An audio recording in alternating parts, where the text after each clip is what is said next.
Bismillahirrahmanirrahim. Assalamualaikum warahmatullahi wabarakatuh. Bapak-bapak, ibu-ibu, mas-mas, mbak-mbak, khususnya adik-adikku sekalian yang dirahmati Allah dimanapun Anda berada. Kembali di IIP Channel bersama saya, IIP Wijayanto. Kali ini kita akan membahas tema yang harus kamu lakukan ketika kamu tidak mau mantan menjadi milik orang ketiga selamanya. Oke lah, sekarang mantan sudah direbut dari kita oleh orang ketiga. Tetapi kita tidak rela, kita tidak mau kalau kemudian mantan ini terus-menerus apalagi selamanya bersama orang ketiga. Maka apa yang kita lakukan? Kita akan ngejar-ngejar mantan agar mau kembali kepada kita. Dan apa yang terjadi? Mantan tidak mau kembali. Mantan tambah menjauh dan mantan jadi tambah romantis, jadi tambah mesra dengan orang ketiga. Ya tidak. Berbulan-bulan kita kejar dan hasilnya mantan tambah tidak bisa kita dapatkan. Karena itu apa yang harus kita lakukan jika kita menginginkan mantan kembali, artinya mantan tidak menjadi milik orang ketiga selamanya.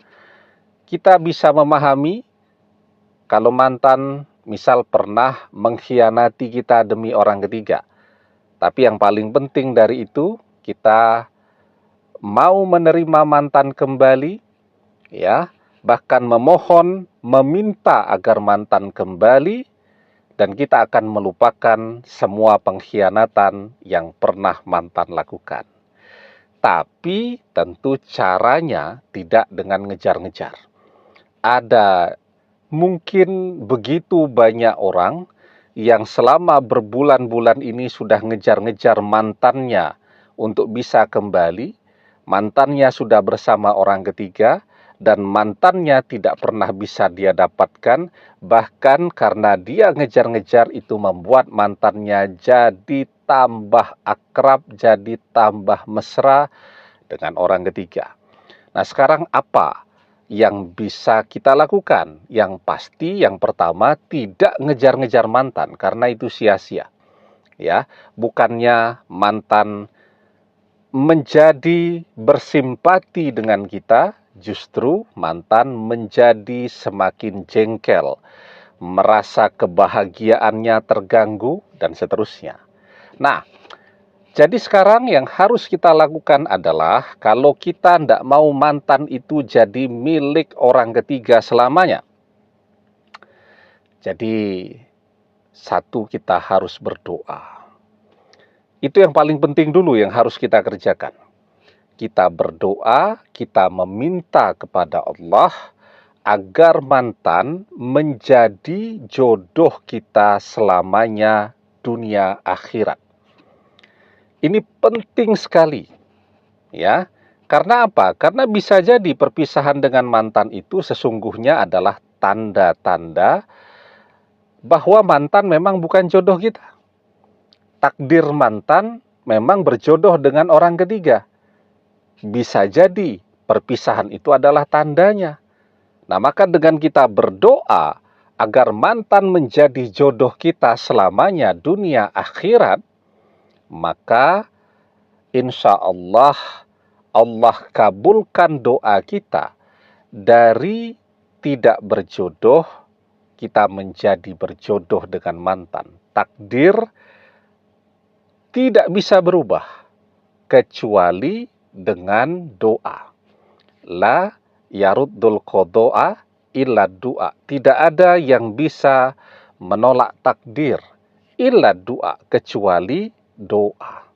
Ya, nah jadi yang pertama tuh, kita harus fokus, kita harus memperbanyak doa-doa kita agar mantan menjadi jodoh kita selamanya dunia akhirat. Yang kedua, sekarang ya, kita harus tahu Apa yang menyebabkan mantan mengkhianati kita? Apa sih yang jadi kelebihan orang ketiga? Tentu kita tahu tuh. Apa kelebihan orang ketiga? Lebih gantengkah? Atau lebih cantikkah? Atau lebih kayakah? Atau apa? Kita tahu tuh kelebihannya. Maka dengan segala kelebihan yang dimiliki oleh orang ketiga, kita harus juga memilikinya dan harus bisa melampauinya. Kalau orang ketiga itu misal lebih ganteng dari kita, ya kita berusaha juga. Ya, kita mungkin laki-laki kan juga oke-oke saja. Perawatan, sesekali facial, atau kemudian kalau setiap keluar dari rumah naik sepeda motor kan berdebu begitu, pulang ke rumah wajah dibersihkan dulu begitu, sehingga debu-debu yang menempel pada kulit wajah dan menyebabkan banyak jerawat bisa dibersihkan agar wajah kita, penampilan kita menjadi semakin glowing ya. Apalagi kita bisa ikut fitness untuk membentuk tubuh kita agar terlihat ideal, proporsional, dan enak untuk dilihat.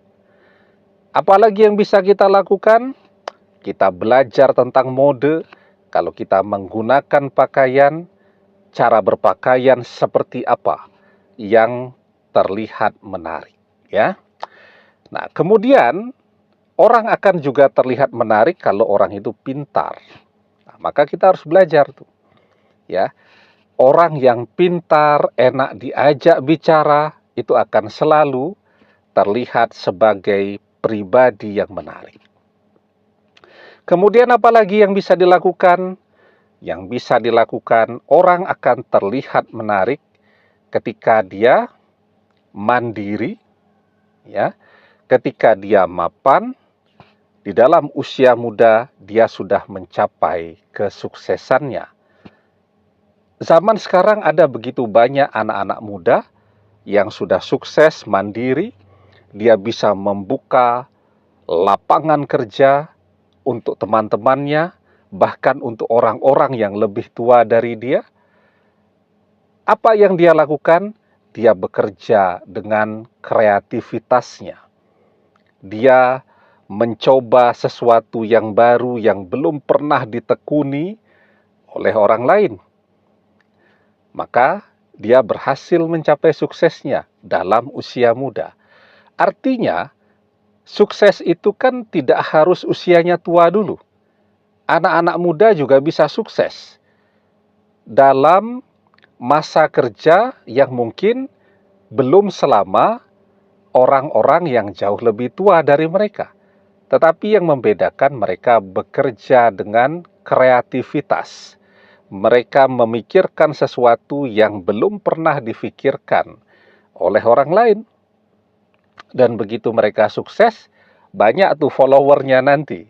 Nah, jadi orang bisa sukses tanpa harus menunggu tua terlebih dahulu, asalkan dia mau bekerja keras. Wa alaysa lil insani illa masya'. Dan bahwasanya seorang manusia tiada memperoleh selain apa yang telah diusahakannya. Kalau orang mau bekerja keras, insya Allah semakin banyak pula rezeki yang bisa dia dapatkan. Ya, nah karena itu yang harus kita lakukan pada saat ini. Karena dengan hal-hal inilah, ya, mantan itu akan melirik kepada kita kembali saat kita bisa melampaui semua yang dimiliki oleh orang ketiga yang membuat mantan pernah mengkhianati kita. Jadi sekarang kalau kita tidak rela mantan menjadi milik orang ketiga selamanya, ini yang harus kita lakukan. Kita perbanyak doa kita agar mantan berjodoh dengan kita dunia akhirat. Mungkin berdoa sesuatu yang jarang kita lakukan ketika kita masih bersama mantan dulu. Nah, kemudian kita meningkatkan kualitas diri kita agar kita bisa melampaui semua pencapaian orang ketiga dan kita bisa memiliki semua yang orang ketiga punya, bahkan melampauinya. Maka dengan kombinasi ini, doa dan usaha kita tadi, insya Allah mantan akan balik sendiri kepada kita. Kemarin, mantan melihat orang ketiga yang lebih kaya dari kita, dia mengkhianati kita, dia yang mengejar-ngejar orang ketiga. Sekarang, kalau mantan melihat kita lebih kaya dari orang ketiga, kalau kemarin mantan yang ngejar-ngejar orang ketiga, kalau mantan melihat sekarang kita lebih kaya dari orang ketiga, maka mantan juga akan ngejar-ngejar kita. Tapi kuncinya tadi, doa dan kerja keras. Ya, demikian. Semoga bermanfaat. Wallahu a'lam bissawab, billahi taufik wal hidayah. Assalamualaikum warahmatullahi wabarakatuh.